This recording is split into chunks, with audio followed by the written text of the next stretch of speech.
Like and subscribe. That's all I ask of you.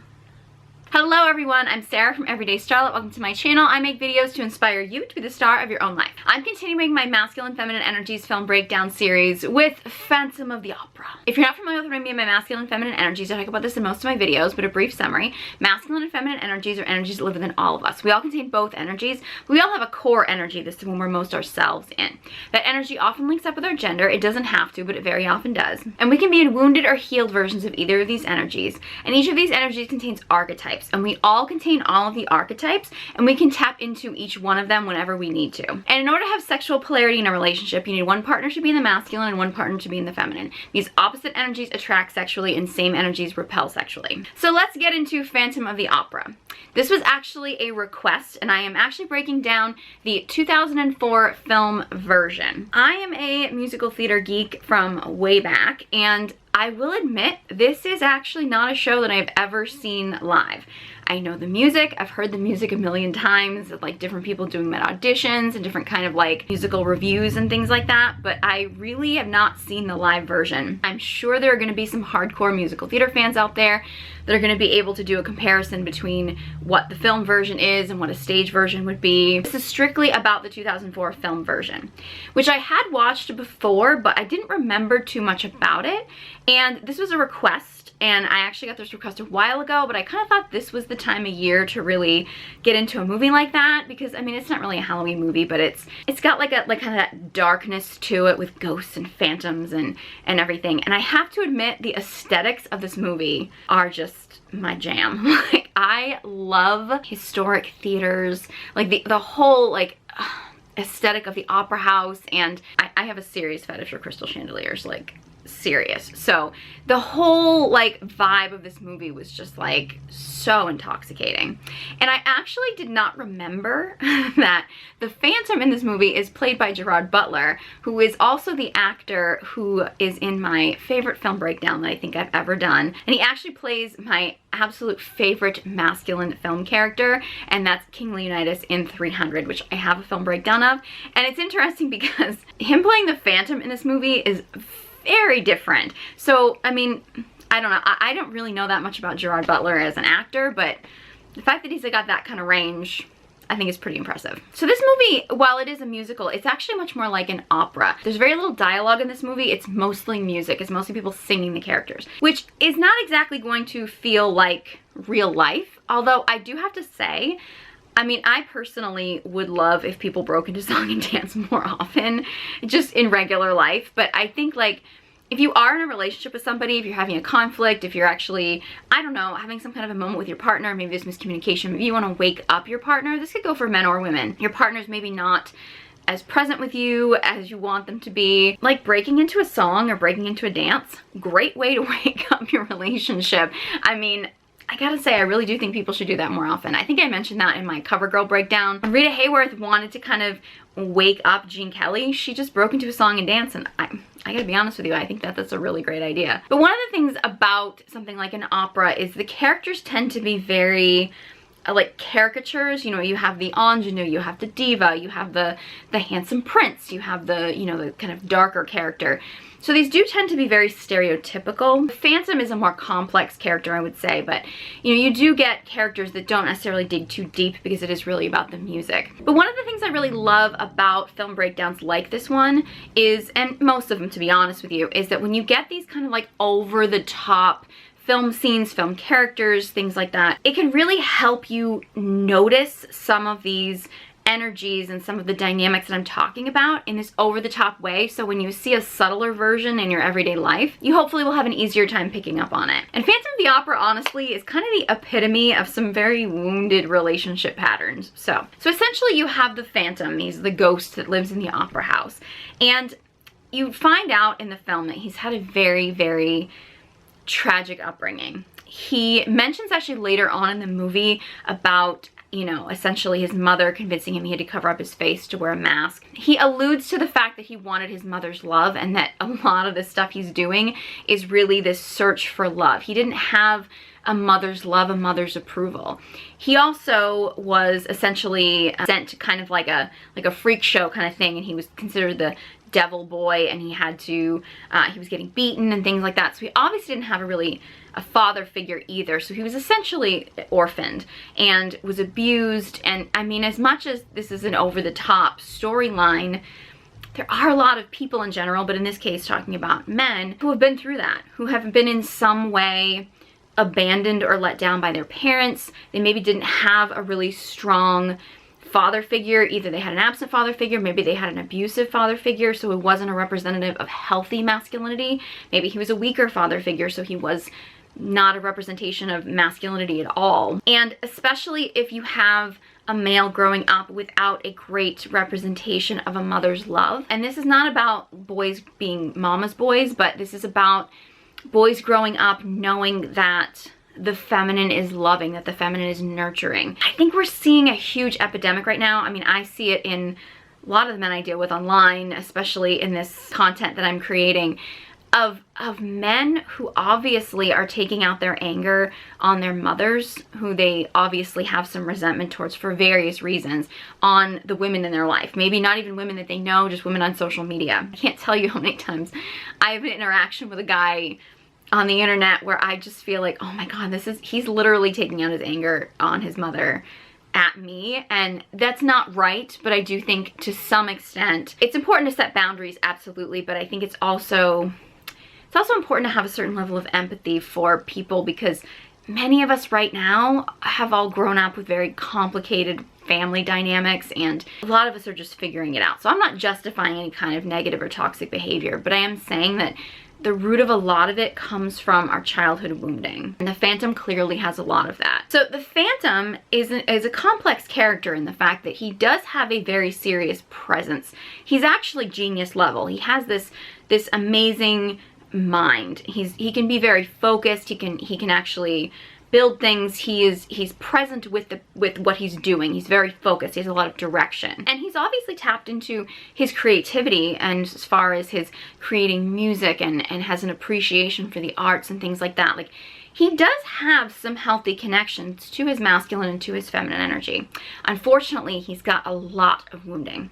He's got a lot of masculine wounding in the sense that his need to control things, his need to have things his way, in the long run, not really focused on other people's best interests, not a lot of empathy for others because he's so in his own pain and wounding. He's quick to kill, and the masculine capacity to kill, that's really the dark masculine. I have a video about the dark feminine, and I had a few questions about, is there a dark masculine? And the reason why we don't tend to focus on the dark masculine per se is because things that are really the dark masculine, in general in our society, I do think that's shifting, but in general, they've been more socially accepted. The idea that a man can go out and hunt and has the ability to kill in order to feed his family, that would be the dark masculine, having that capacity to kill. The capacity to fight and do whatever is necessary, maybe even harm or kill someone in order to protect their family, their loved ones, themselves, their own life. Those kind of things would be considered dark masculine. And even though I would say that maybe in our more modern day, like current society, those things are becoming labeled as more toxic,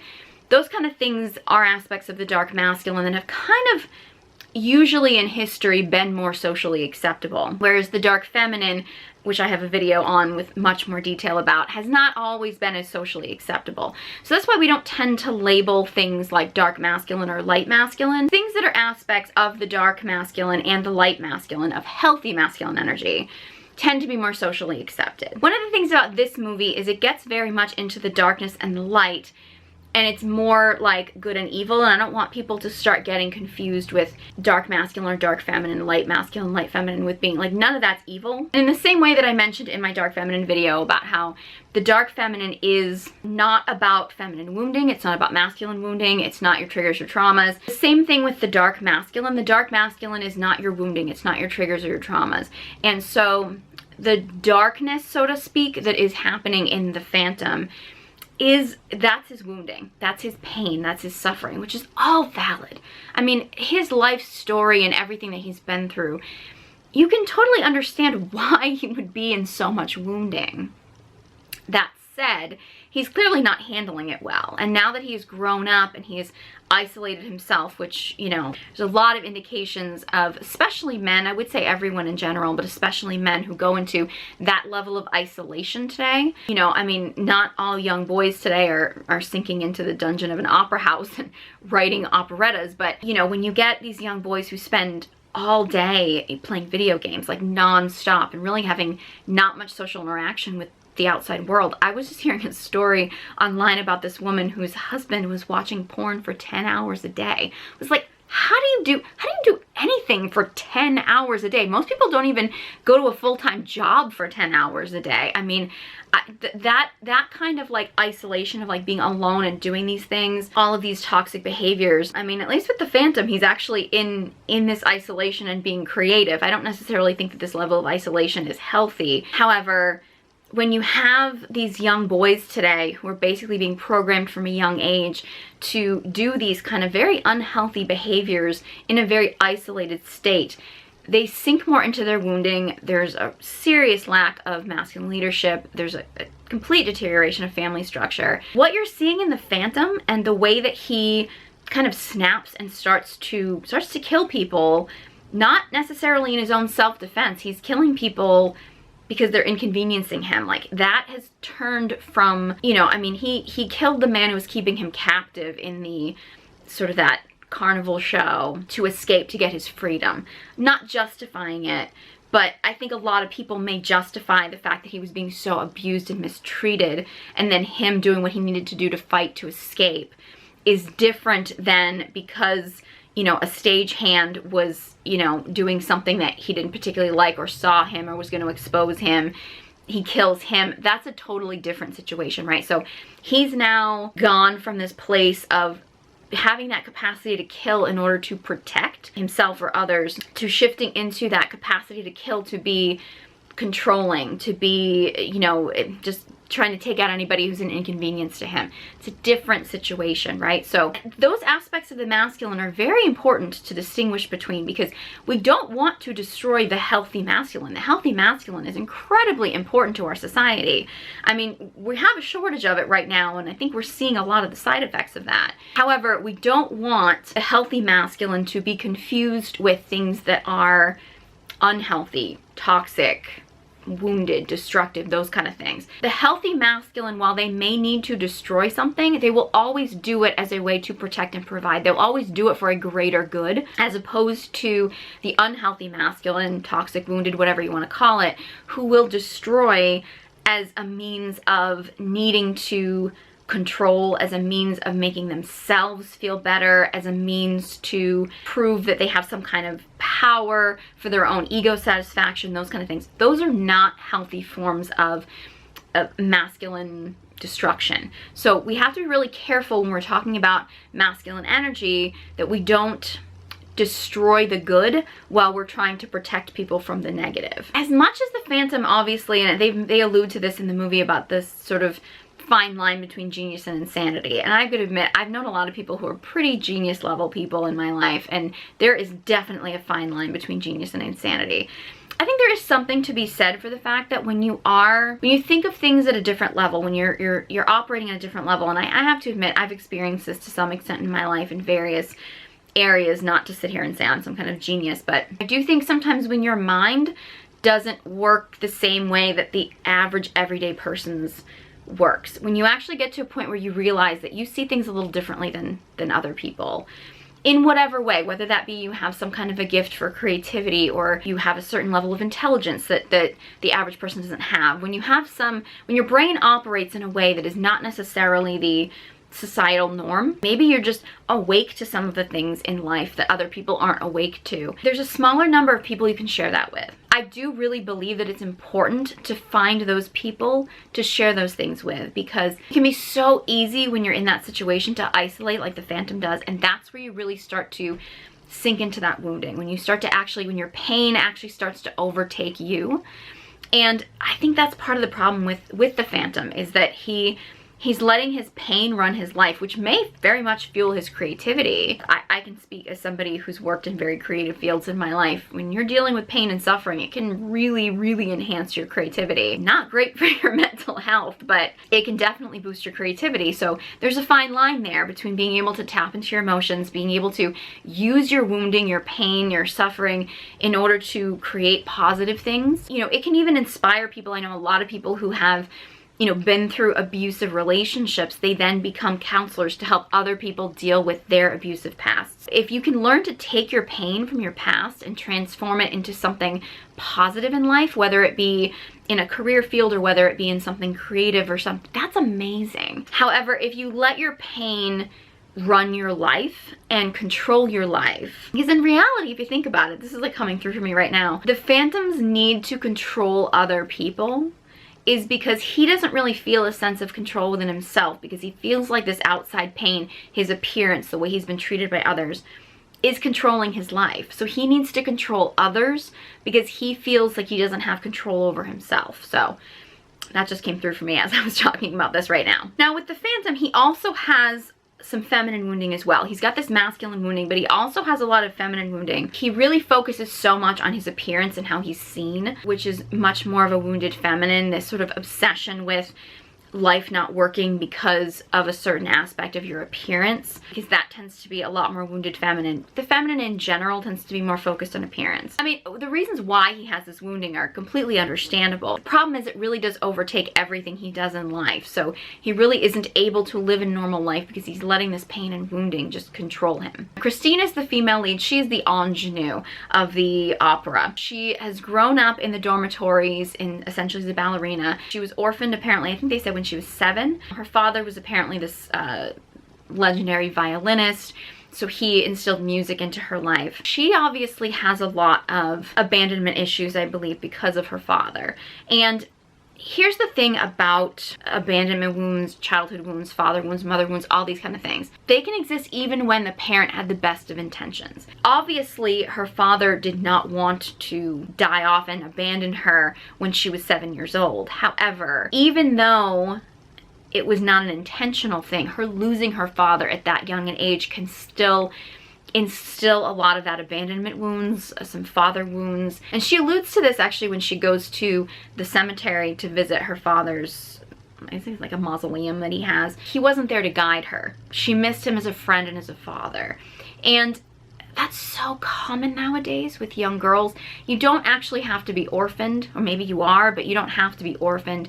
You don't even have to have had your father actually leave or disappear on you, although that's incredibly common nowadays. There's a huge lack of father figures, you know, healthy father figures especially. Even if your father was there but he wasn't there consistently, because maybe because your family was split, or because of his job, or you know, maybe he was there but he couldn't be present with you. He just may have not had the capacity to be the present father that you needed, to be the friend and father figure, to be the guidepost for you. Especially in young girls, I mean this affects young boys for sure, but especially in young girls, that's incredibly difficult because that leaves girls, and then as they grow into women, without a solid guidepost for what to look for in a masculine partner. It's one of the biggest roles of a father, really, is to be that role model for their daughters, to show their daughters what to look for when they're looking for a partner.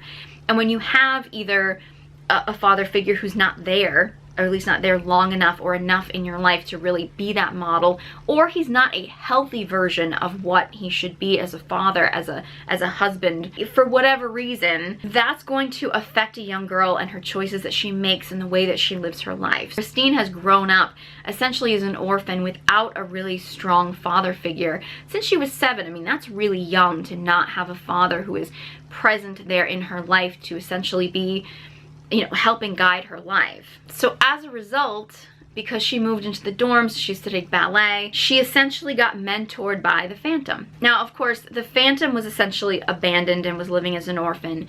He saw Christine as somebody who had been orphaned, so I'm sure that there was some kind of connection he felt like he had from her because of that. However, it's never alluded to in this movie, but Christine is very young, especially compared to the Phantom. This is gonna be controversial. This film is kind of almost a glamorous Hollywood version of a lot of predatory behavior that happens with much older men and much younger girls. This idea of the much older man preying on the very young girl is so common, and I've unfortunately seen so much of this even online. It's so normalized.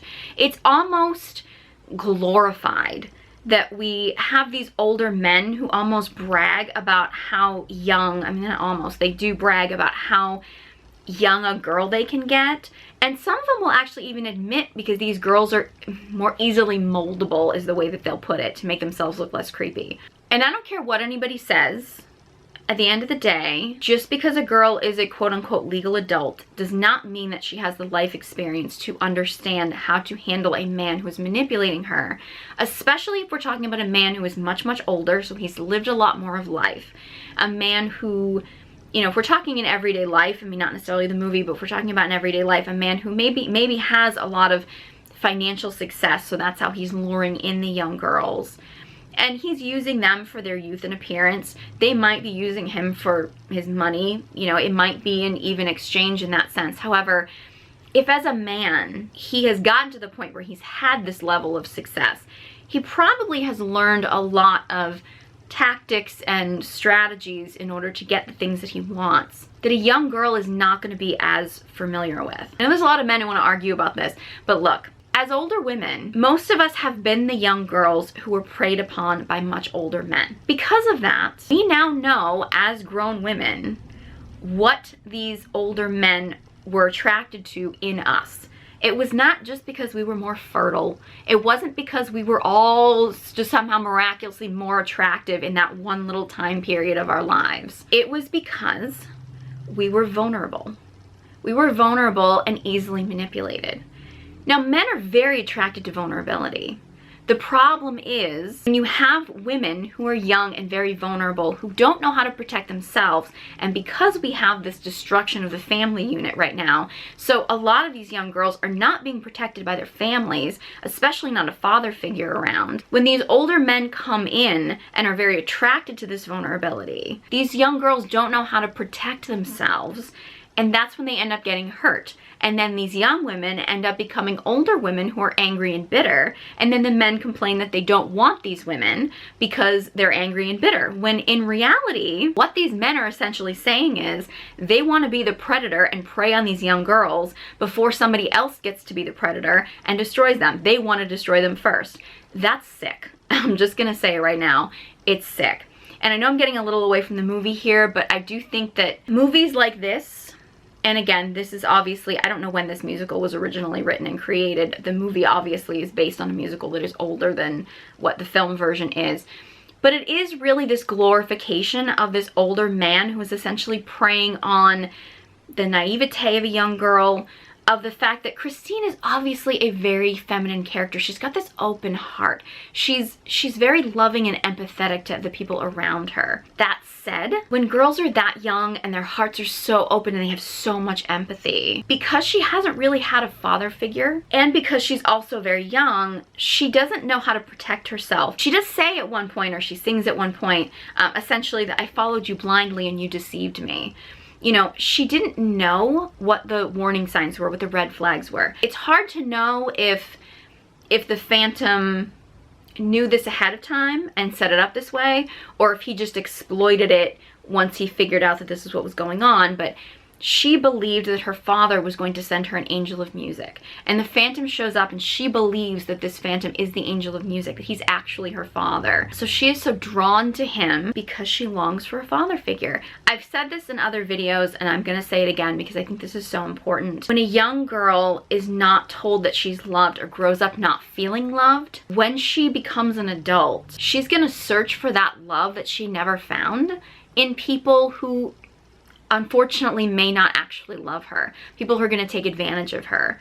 And that's what's happening now with a lot of these young girls who get manipulated by these much older men. They're searching for this father figure. They're searching for a man who will actually show them the love that they never got when they were younger. And even though Christine obviously knew her father loved her, because she lost him so young, she's longing for that father figure, and she's seeking that in this who she perceives to be the angel of music, who is really mentoring her. And it's actually alluded to at one point that the Phantom makes it sound like, you know, like, I gifted you with this, I gifted you with music. Kind of like, hey, I trained you and now you're betraying me. But the thing is, because she was so young and open-hearted and naive, she didn't actually think that she was going to owe him something, that he was going to switch and decide that she needed to owe him something. She didn't understand that. She thought this was just this angel who was coming, who was sent by her father.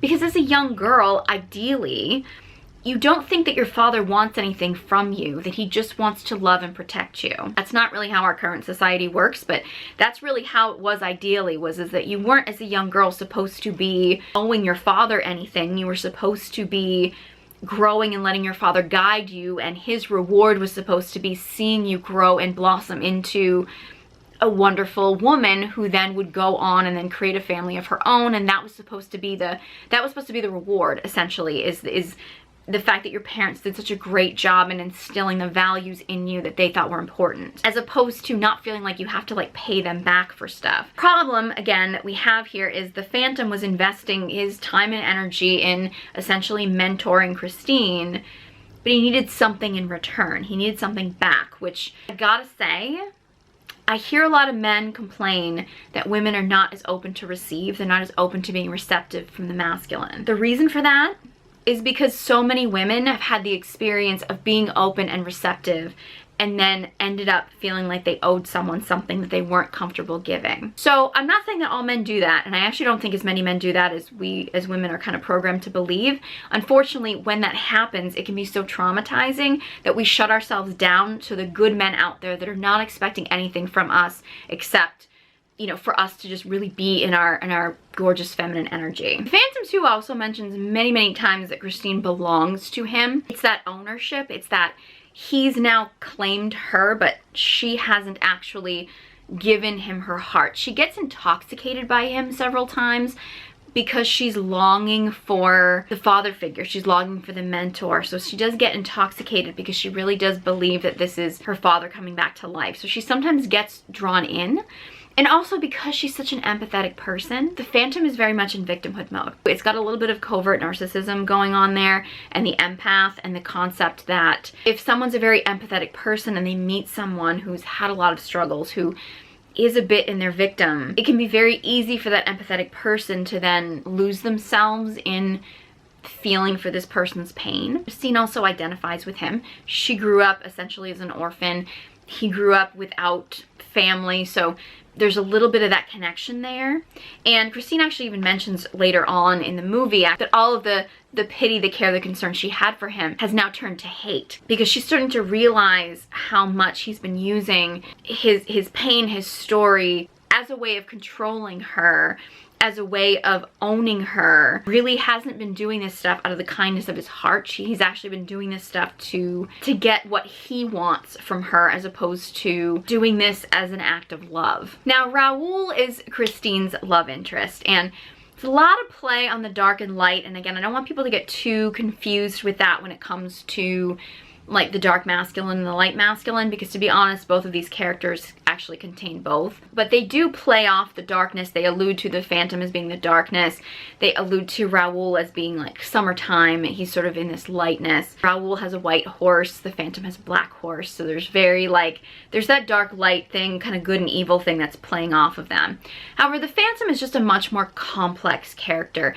He's got his, you know, his masculine, he's got his feminine, he's got a lot of wounding in both his masculine and his feminine. So he's really got all of this stuff. He's such a complicated person, kind of where it goes into this genius and insanity kind of thing, where it's like because he's got such a strong connection to his masculine and to his feminine in healthy ways, he's got like almost this genius level way of using both of them. However, because he's got so much wounding in both his masculine and his feminine, he's dangerous. So like that's I actually would say that's where you really get into people that start to get into, so you start to get into people who can be very dangerous. Again, the line between genius and insanity. Raoul is actually, I would say, just such a very healthy masculine character. He has this very loving, light, masculine energy around him. You know, he's excited to see Christine. He's very present with her. He witnesses her. He witnesses her beauty, the beauty of just her physical beauty, but her radiance, her voice.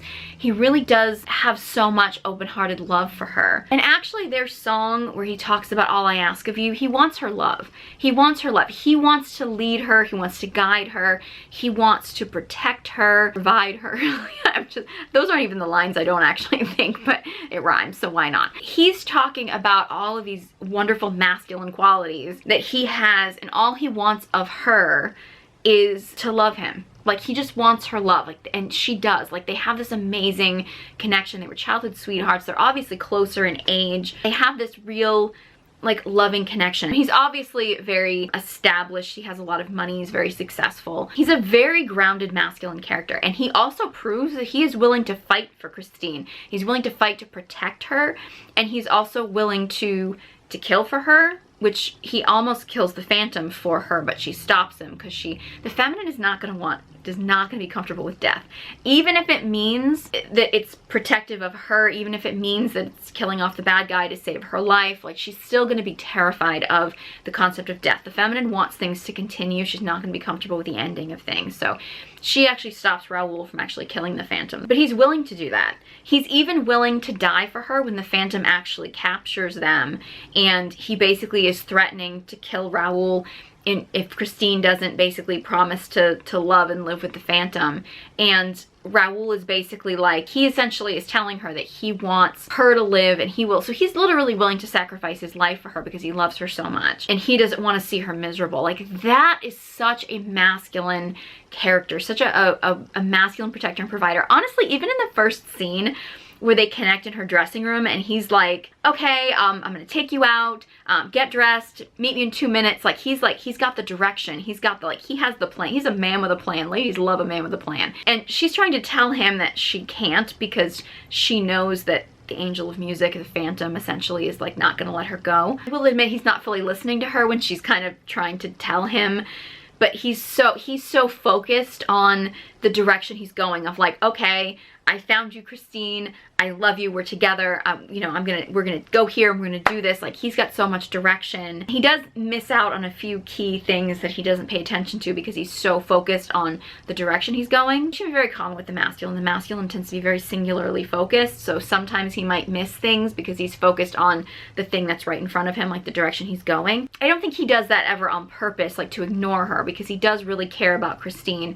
Just sometimes he does in this film get a little caught up on his singular direction and misses out on some other key things. Even in the scene where Christine is essentially agreeing to perform the Phantom's opera, and she's terrified that she thinks that the Phantom is going to hurt her. She's afraid that she may actually have to sacrifice her life, you know, in order to have her freedom. And you know, Raoul is basically telling her that he's going to protect her. He's going to be there for her. And he wants to protect and provide for her. That's his main focus, because he loves her so much. And he's so devoted to her. And I think that that's such it's such a representation of a healthy masculine character. Again, he's got his lightness in the fact that he is so willing to be devoted to her. He's a loving, caring, masculine character. That said, he will kill and he will face death in order to protect and provide for the woman he loves, or the person he loves, or the person that he needs to protect and provide for. So he's such a wonderful masculine character. The Phantom, unfortunately, is just, he's so wounded,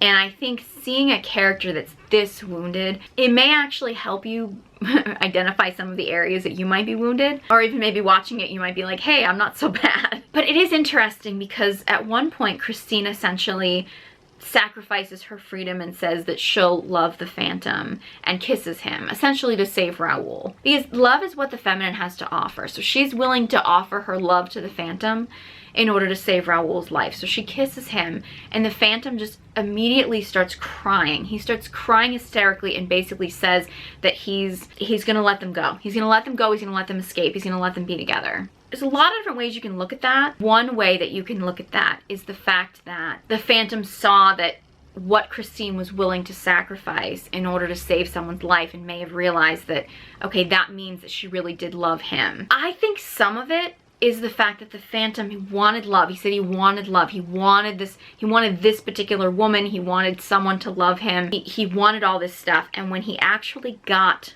what he said he wanted, he was terrified of it. How many of us have been there?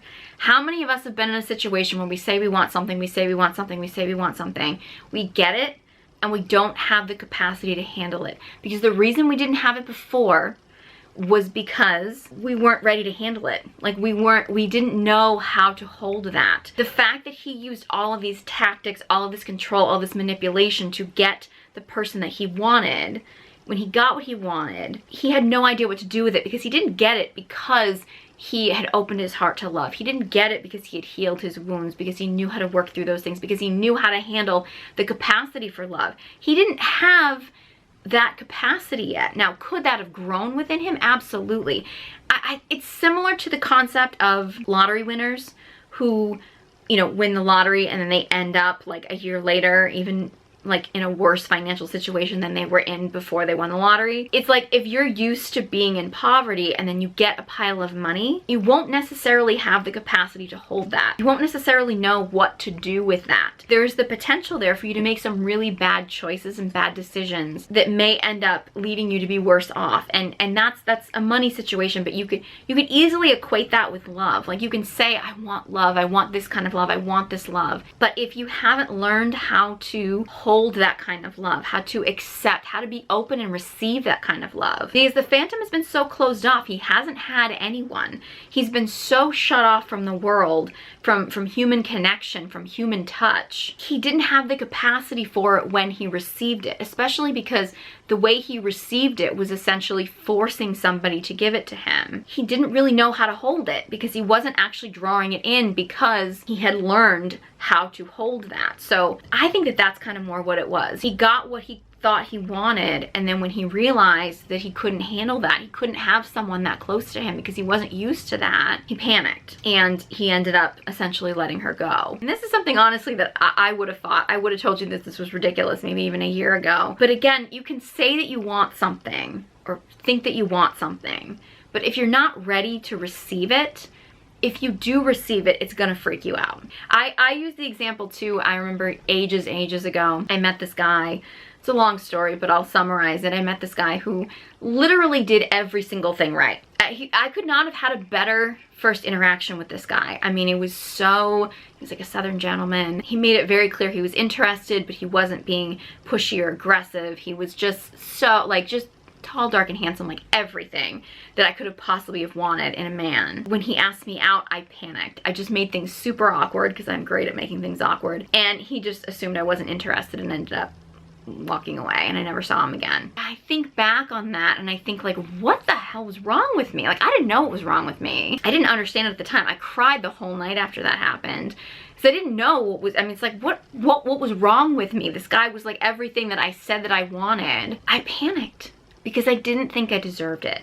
I couldn't fathom that somebody who had all this going for him, someone who, you know, I mean, he was incredibly attractive. He was very charming. He was such a gentleman. He was very direct, you know, and everything. And I didn't actually believe I deserved that, so I chased it away. And I don't know if this guy was the right guy for me. I mean, dwelling on these things is not necessarily helpful for anybody. However, when I look back on that, it's a reminder to myself that I can't expect something to come into my life if I don't do the work on myself to be ready to receive it when it shows up. That's an important lesson that I think the Phantom really does teach us, is that you can say you want something, you can try to force something into your life, you can try to control something to get exactly what you want.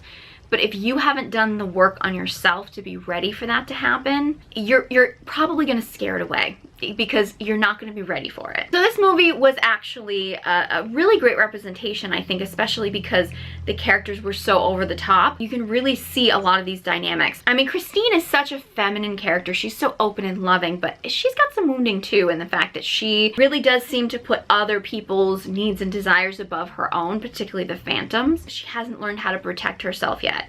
She's very much still in her maiden energy with this sort of like open-hearted, wide-eyed view of the world. She hasn't tapped into I mean, she's young, she hasn't really connected with her mother energy quite as much, but she definitely has not connected with as much of her wise woman. Like, I think she's so caught up in her father telling her he would send her the angel of music. She was so caught kind of in her mind about what she thought that was going to look like, or what she thought that was going to be, that she didn't actually pay attention to the fact that this was actually somebody who was actually trying to hurt her. So she didn't have as much of a connection to her intuition at that point. I mean, she was still kind of under the control of the Phantom. She wasn't actually stepping outside the box at all in any sense. So she wasn't really tapped into a wild woman. She didn't really know how to protect herself or stand up for herself or really learn how to challenge the masculine, which in the long run she was going to need to do, even if she was going to settle down with Raoul, because as a masculine man, he was probably going to want a woman who was going to hold him to a certain standard. So she hadn't tapped into her huntress yet. Her lover energy, I mean, I think she had some bubbling up there, especially with her creativity, with her voice and stuff. And she was tapping into her lover energy with Raoul for sure. And she was still the ingenue, she was still the maiden, so she hadn't really embraced her queen yet.